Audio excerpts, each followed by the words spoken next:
The West Coast swing did not go the way the Browns wanted to. Tony Camino, breaking down film for BelievingLand.com. Go there now.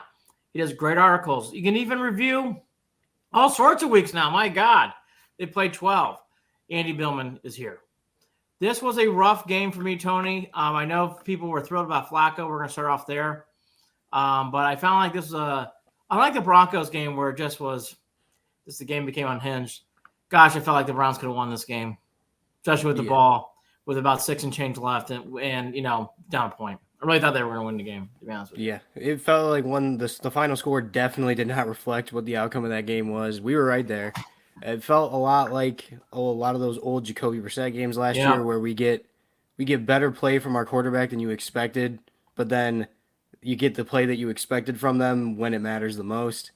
So we saw a lot of good things from Flacco. The defense needs to clean some things up, but tough loss because we were right there. It was there for the taking. Speaking of Flacco, we lead off with him, who did play. I mean, to be truthful, played really well in this game at times, not perfectly, but played at times. Yeah, I thought there were a lot of things that for this specific game, he showed that his arm talent is still there, and a lot of the things that made him a successful NFL quarterback were still there. So right here, this was early in the game, third and like 14, I think this was. You got Cooper at the top of the screen running a glance route, which is like a slant, but it's a slant with like 3 steps. A glance is usually with like 5 or 6 steps. And the Rams are showing 2 high safeties, but right when the snap takes, Flacco knows that safety is going to. He recognizes that he's not playing a 2 high defense like cover 2 man or cover 4 or cover 2. He rotates down, and they're either giving him a cover 3 look or like a cover 6 quarter half look. And so what happens is there's going to be a void between the defender guarding Amari Cooper, or in that area, he's playing a deep zone, and the safety who rotates down. But as you can see on that last frame, and look at this one where the ball is just placed in perfect position. But Flacco, if you could go back to the last one really quick, Flacco is going to separate his hands right there. Cooper is probably got 3 more steps before he's stemming from his route. This was the most anticipated. That's a big word with quarterbacks, is anticipation. Flacco had a lot of these in this game where he was really anticipating where the ball needed to be. And this throw had to be thrown with this much anticipation to fit it in over the linebacker's head and between the safety that went down and between the deep zone. And on 3rd and 14, this was like the first 3rd down they saw. This was really a sign of like, okay, Flacco is ready to sling it. Like, he's here. He's still got some left in the tank, and that was a really impressive throw. And he had a lot of throws like that. He had one to Harrison Bryant where Bryant was uncovered for most of the route, but he threw it while he was covered, put it right where it needed to be. And just to have a quarterback who's processing defenses that quickly and still has the arm talent of Flacco was very nice to have and helped the offense out for sure. It's tantalizing. And what's also nice about Joe, he's very calm. He definitely is cool Joe. You can't really put an under emphasis on how that can really play into a big favor in games like this. It's so nice to have a quarterback who has no trouble really playing under pressure. And to be fair to him, he came in under this game with barely knowing the team. Yeah. He just did not know many players. So, Tony, I mean, I think, real quickly, I do think even if he didn't play well, I would go with Joe throughout because he's a veteran. I think it's very hard to have a quarterback coming off a concussion to keep going back in. So that's my call here. What do you think? I would go with Joe for the rest of the ride here. I don't really think there's a wrong answer. I think either. Okay. I think we're actually if you were to look where we were at a couple weeks ago versus now, we're in a great spot because I think either with Flacco or DTR, you're gonna be doing well. I would like to see like a 80-20 split in favor of Flacco, where it's maybe use DTR near the red zone, some 3rd and short situations where you can take advantage of his legs. But I think while we want to use DTR to develop him for our future backup, you do still want to win this year, and Flacco is probably the best bet to do that. So I feel like it should be majority Flacco at the worst. Yeah, and I could go on, but yes, it's just DTR's a rookie. Doesn't mean he can't play. It's just this in this kind of situation with 5 games out, playoff push. Once you go to the veterans, hard to go back. It just is. All right, this is called pin pull. Yeah, so the Rams are running a pin and pull concept, which the Browns with Stefanski have done constantly. But the Rams did it in this game over and over and over again, and McVay just saw a way to manipulate the Browns' alignments that was going to create yards and angles to their advantage. So Puka Nacua at the top of the screen is going to motion before the snap and go back, and that's going to I think that's Mike Ford at the top of the screen. The fact that he follows him all the way around the field gives the Rams that indicator that the Browns are in man coverage. And so they're running a pin pull where the receivers on the bottom, Cooper Kupp, they are pinning down, and so you see the motion. He goes with Puka Nacua. That tells everybody on the Rams they're probably in man coverage here. And so then these two cornerbacks, Grant, I think that's Emerson and Newsome at the bottom of the screen, have to follow their man for a second or two because they're keying in on their man wherever he goes. And so that gets them a little out of their alignment. Both the receivers then go to crack, and then you can just see the cornerbacks are out, their angles are off because they were playing man coverage and they got put in a bad position. So then the receivers go to pin down. You see Cooper Kupp is blocking Myles Garrett there. Now, he only has to get a little bit of him with the play design. That's why it's such a good design. But you can see Martin Emerson took like 4 steps in to guard, I think 15, that's DeMarcus Robinson. He had to respect whatever route DeMarcus Robinson's going to run. Instead, he's blocking, which gets Emerson, makes his angles way off. They've got a puller coming around, and Kyron Williams picks up a nice chunk of 7 or 8 here. And just really an issue that the Rams were doing this constantly, seeing that the Browns were in man coverage and using it to their advantage, whether that be in the pass game, the run game. Just Sean McVay doing a great job, being very smart, and the Browns not having the proper adjustments to it. It's one of those situations, Tony, in my opinion, where McVay's a very good coach. Yes. It doesn't mean Stefanski's not a good coach.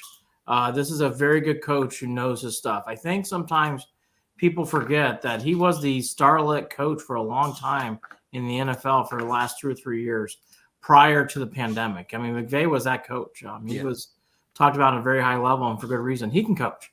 Yeah, definitely. I'm very impressed with him. If you look at the Rams, and it's like this should be more like 4 wins or 5 wins, and for them to be 500 is remarkable. The Stafford didn't wow me. I thought he was like, he's okay, but they're really playing mentally sound, and that kind of the demonstration just showed gets into it more. Now, the good news is we have a quarterback who's now finally familiar with one of our wide receivers.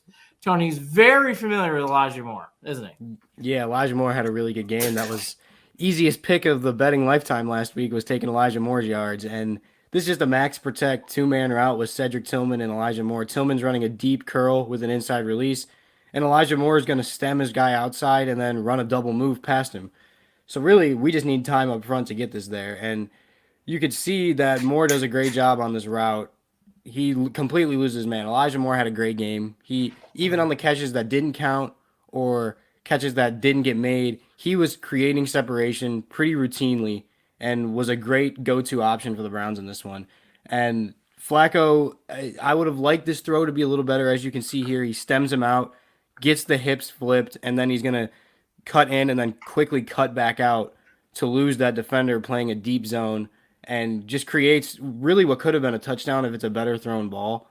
It's a tough throw to make, so it's tough to just throw stones at Flacco for this one. But if he throws it a little more up the field, it might be a touchdown. You see he gets his hips turned again, and he's just going to go right past him. And it's nothing but green grass in front of Elijah Moore. Unfortunately, Flacco throws it a little bit to the sideline instead, where he has to make the really good catch. Barely gets a leg in, a cheek is what they said on the broadcast. It was a tough play. I would have liked to see it go for more, but we saw the deep shots. Elijah Moore was really effective. That's the biggest thing. My biggest takeaway consistently with him is that he looks like somebody who should be used in the slot and somebody who should be used on all these gadget type jet sweep runs, but that's not who he is. He is somebody who excels at winning on the outside as a route runner. So he's kind of like Amari Cooper in a slot's body, which he's very good at running routes and creating separation from the outside. The Browns have not allowed him to do that enough, and they need to let him do that more going forward. Get him out of the slot, get him out of being the gadget player. Marquise Goodwin's back. Let him handle all those things. Yeah. Let Elijah Moore get back to doing what he does best. Yeah, I think you just hit on something that's very well said. Elijah Moore has not found his groove, but clearly from what I saw last week, there's talent there. Yeah. I do think we've been too quick, some of us, to be just passing him aside. Kid can play. I thought he played actually pretty well. Yeah. In fact, I don't think people are giving him enough credit. I thought he played well in LA. I thought he had a nice game. He's got to be more consistent, but I actually think with more reps he can get there. But I think you just hit on something there. I don't think he's really had an identity as a wide receiver this year. And, the Browns haven't really utilized him as much. I will also say, too, we always talk about the quarterback, wide receiver, too. It's pretty clear Moore has to have comfortability with the quarterback. And he definitely has comfortability with Joe Flacco. I don't know how else to say it. I don't know how to explain it. But you see it in sports all the time with wide receivers and quarterbacks. They have some sort of juju. And it really, really sticks out in these games. And it's good because the Browns need him. Yeah. They really do, especially with what's going on with Cooper, who might be playing, which we'll talk about in our next video. Okay, this is called MA motion. Yeah, so another issue with the Browns all game long, which kind of has some sort of long-term effects, is their issues with dealing with motion. This isn't the first time this year they've had this issue. So Tyler Higbee, who's the tight end, is going to motion across like that very common, now popular Miami Dolphins motion where he jogs out and then on the snap he sprints. So he's going to sprint into a wheel, and then it's just an inside release corner from the number 2 or the new number 3. And Martin Emerson, I think the Browns are in zone defense here because nobody follows Higbee's motion, and everybody's kind of just playing more of a zone than they're giving those man indicators. If that were the case, I would think Martin Emerson needs to react to that motion and expand to be able to have an answer to it. Instead, him and Anthony Walker kind of close down on this little sit route, and they have 2 guys in the window of a tight throw. Higbee's wide open over there, and he gets a nice 30-yard gain, all from a miscommunication. And maybe it's possible that Anthony Walker needed to follow the motion.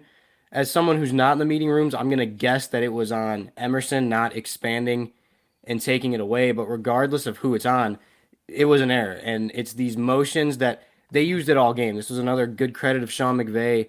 He was using motions to just create space, and it was creating a lot of space effectively. It was confusing the eyes of the Browns defense, and it wasn't the first time that happened this year. So right. We saw it in the first Ravens game where they really messed with us with motion. So that's going to be something that long term, I think we're good for the regular season because we're not going to face that very good play caller veteran quarterback combination, because that seems to be the combination that really screws us over because they can identify what they need to be in. We don't really have that for the rest of the regular season. It's going to be tough to win playoff games when our defense struggles in those things, but it's definitely something to keep an eye on. I would just say, even in the Broncos game, and I'm not as detailed as you are when it comes to this stuff, I saw players running into each other. I saw it a lot in LA too, where guys were just running into each other. And we have not seen that all year. Frankly, the defense was just flat that road trip. They were really missing Denzel Ward in the second half, and this defensive line took a nap on the West Coast, just underperformed across the board. And Myles Garrett's injury is obviously playing a part in some of this too. The other note that I kind of agree with you upon is, again, these coaches that when you're starting to play, the Browns have had a tough string of good coaches. Yeah. Sean Payton's a very good coach.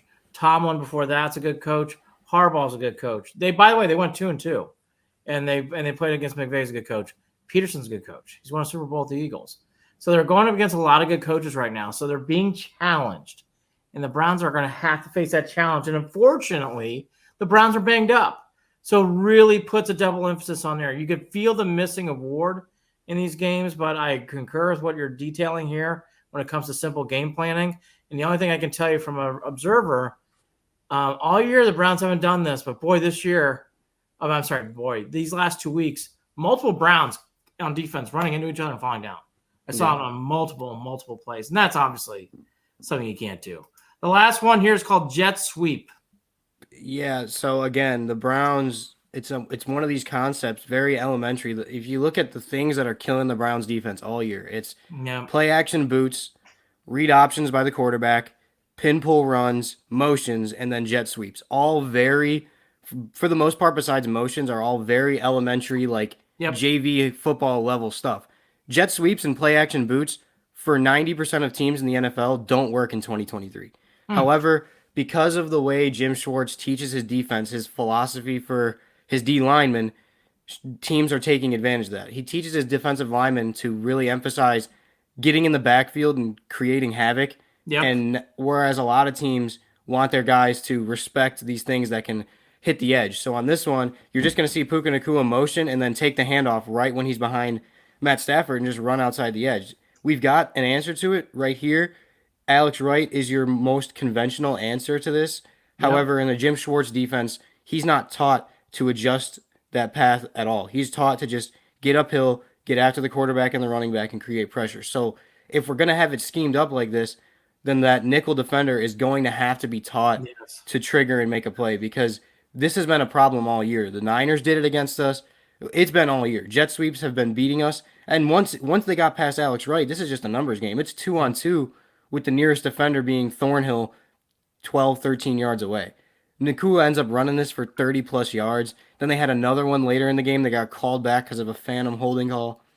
And it's just a very simple, like I said, JV-level football play that teams are using against the Browns because of how aggressively their defensive line plays. It's the same reason why the read options work against us. It's the same reason why the play action boots work against us, because they all take advantage of the defensive linemen playing so aggressively upfield. And we've seen the benefits of that. The pressure that the defensive line creates is a direct product of that style of play, but they have to find some sort of happy medium where they can still defend these elementary plays. Yeah, I would also go a step further. There's teams like this too. It's very surprising because the Browns are a fast linebacker-oriented team. They are not built on big linebackers. They're built on speed linebackers like JOK and Takitaki. Our guys are supposed to be able to attack with their feet and their legs, and it's been this way all year. And frankly, it's been on this year for the last 3 or 4 years. Yep. I don't even see this as a new Jim Schwartz problem. It's ironic, too, because the Browns don't run well on jet sweeps and outside the tackles. Their best run plays are really inside. It's so strange. So not only is it foreign and not foreign to us as defense, the Browns offense can't execute it. So it's a double whammy. Like every time they try to accomplish these things, something goes bizarrely wrong. The Browns have had this issue for a while. Schwartz is the lightest one. I do think this is a product of Myles Garrett, and here's why. And it's not a bad thing. Myles is ultra aggressive. So now when you have an ultra defensive coach with a guy who jumps at the snap and attacks forward, it puts extra emphasis on if you do a simple jet sweep, you might have chances here to break things open. So it just doubles down on everything. There is a benefit because a lot of teams that I've seen, and Tony know better than I, don't do a lot of this. The Rams do, and they have a player who's perfect for it. I don't feel this way in future opponents so much, but Tony's right. If you watch the Browns, run outside the tackles. I mean, it is if you get proper blocks, even with the JOK, who's having a very good year, that's not JOK's strength either. He doesn't do great in plays like this, which is odd. Yeah, I mean, it's just a numbers game in those type of situations where it doesn't really even matter what – it's not much the players could even do. They're just in such a bad situation they can't make a play. So it'll be interesting to see this week because, like I've said, teams don't do those things well at all. It's not – the Browns don't run the play-action boot well anymore, and they don't run jet sweeps well, but that's because the NFL doesn't run them well. They've kind of phased out because teams have figured out how to stop it. The Browns' defense just – can live with taking it away because teams don't rely on it. But this week will be interesting. Doug Peterson and Jim Schwartz have some familiarity. They've spent a lot of time together. They won a Super Bowl together. So they've had some practices together where Peterson, the offensive mind, who was a quarterback, knows exactly how to take advantage of these defenses. It'll be interesting to see if Schwartz can adjust and not get burnt by these simple things that just taking advantage of the aggressiveness of D linemen. What's ironic for people who are my age, these plays that the Rams played were very popular in the late 80s, early 90s. They called them reverses. Now they call them jet sweeps, but practically the same play. And they've been working very well against the Browns, sadly. All right, so check out Tony's content, all the film breakdown on the Rams on BelievingTheLand.com. Check us out on @Official Cleveland Sports before the game, after the game, during the game, at halftime. And stay here for all your Browns content. We'll be talking next. You better click on the next video. We'll be talking about the Jags and Browns.